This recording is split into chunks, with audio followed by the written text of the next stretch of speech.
Hey guys, and welcome back to my YouTube channel. If you hear any noise around, sorry, everybody just decided to be noisy today, and it's their fault, not mine.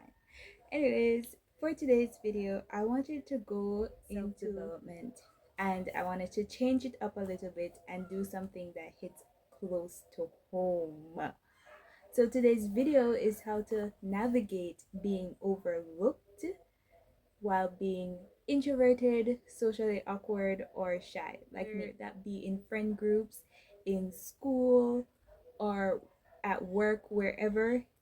You can't tell me that you've never once been overlooked because of the way your personality is. Being an introvert is defined as you spend most of your time alone, and that's where you recharge and get your social battery up to 100% so that you can then go out into the world and bring value to people while having conversations, as opposed to an extrovert who gets their social battery recharged by actually talking to people.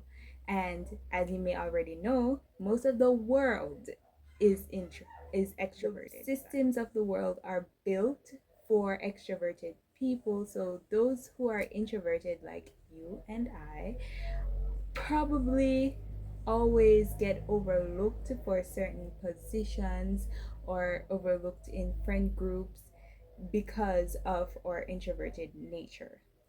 So, today I wanted to do a video talking about how you can navigate that and just overcome it by yourself. Start with one of my stories, and I really think that my own story started in school, in primary school, because when I was younger, like to teach, I think I was a very quiet student, right? It take me a while to like go out and talk to my classmates and like have a conversation with them. So everybody saw me as like this quiet girl, right? And that translated into teachers as well.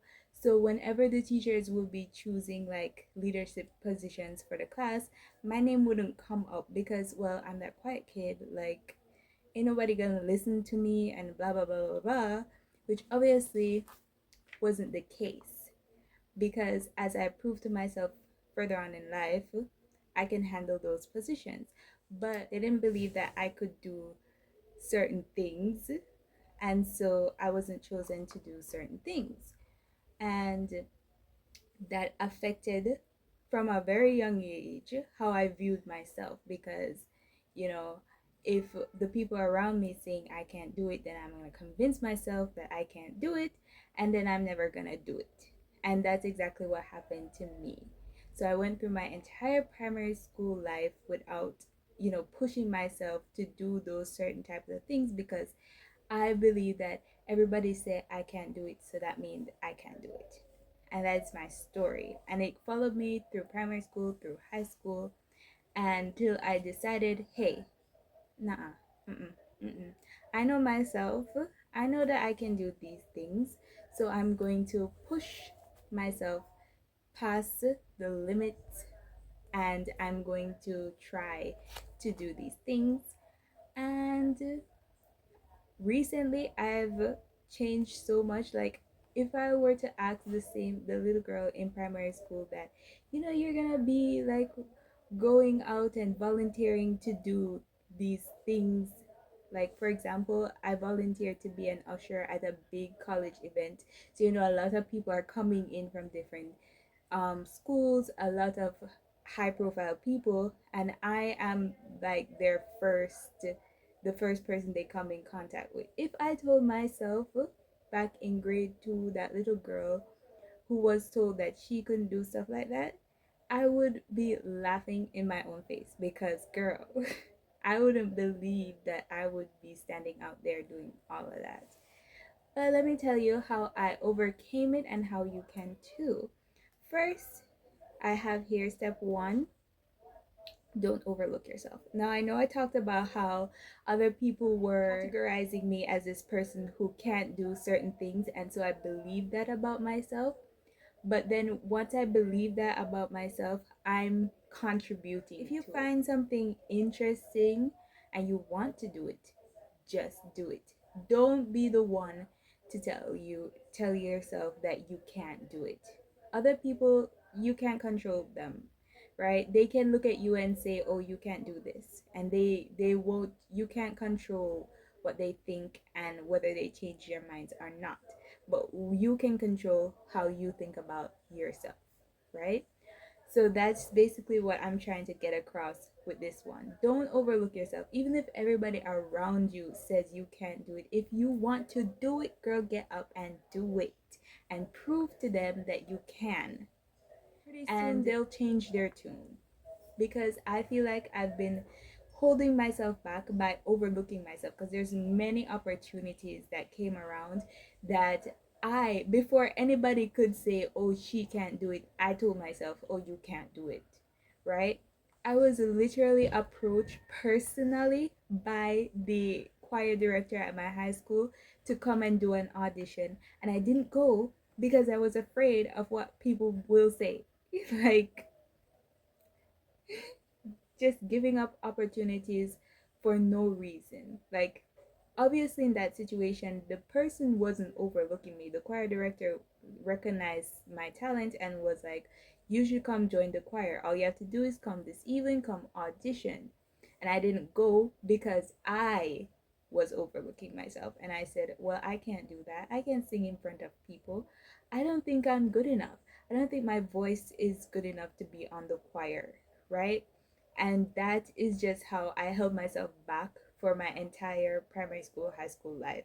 And so I didn't do a lot of things that you would do in high school. Like, I don't know, I wasn't leadership positions in group. I will just fall back and let other people take the lead. And obviously that's not the way to go, right? Don't use your introversion, going off on a tangent, but your introversion is not to say that you can't do something. It's just to say that you are different. You have a different way of doing things, right? That's it. The next step is to get a good support system. You must be intentional about who you befriend. They should encourage you and not feed into the negative beliefs that you have about yourself. I know that's hard to find, especially in high school and those places, because nobody don't know themselves yet, right? They don't know what type of person they are, what boundaries they have. And so you're not gonna find like real like perfect people in high school, because they're honestly just kids.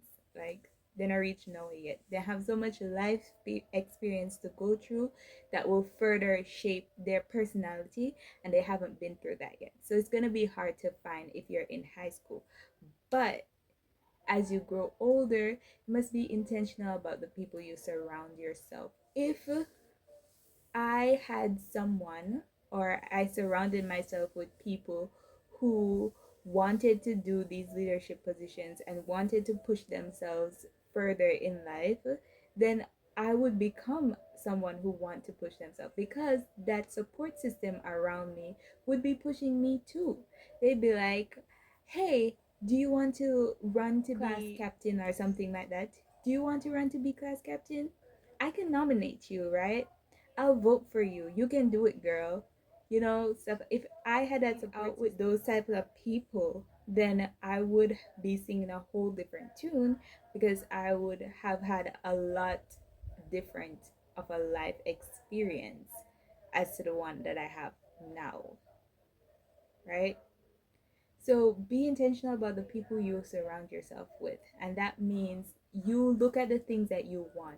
If you want to be an artist, surround yourself with artists. Like, they'll help stimulate your mind and make you create more interesting things. If you want to be a leader and a class topper, or like first place, second place type of high grade person, then start hanging out with those people. Start studying with them, learn from them. That is the best way you can push yourself further. And the final tip is to be reflective. That means reflecting on your past mistakes and accepting them. So maybe you look at yourself and you say, "Oh my gosh, That's right. I've been overlooking myself. I've gave up so much opportunities to do so many things, and now you know, I'm regretting it. And it's important to look back at the things that you've given up and just accept that it's gone. It's in the past. Like that opportunity won't come back again, right? But what I mean by reflect is to use it as a way to see your own progress, right? So when you're reflecting on your past mistakes and the opportunities that you didn't grab because you were too scared or you didn't believe you could do it, use that as a way to progress and use that as a way to measure your progress. As in, compare yourself now to how you were then, right? And see some of the things that I accepted, like in primary school, in high school, from the people around me. I accepted them saying I couldn't do things, and I even participated in that. Like everybody around me thought I couldn't be a a prefect or a monitor, all of those leadership positions, and I accepted that from them, and I also contributed into thinking, oh, I can't do this, I can't do that. And then nowadays, if people say I can't do something, I'm going to try my hardest to prove it to them and shove it in their face. Like, you said I couldn't do this? What, like it's hard? Like, period. Like, that's the person I wouldn't take somebody else saying, oh, you can't do that, and just say, oh, right, I can't do it. No. I will take that as a challenge. Like, you think I can't do this? Watch me. Watch me do this. Watch me do it better than you, right?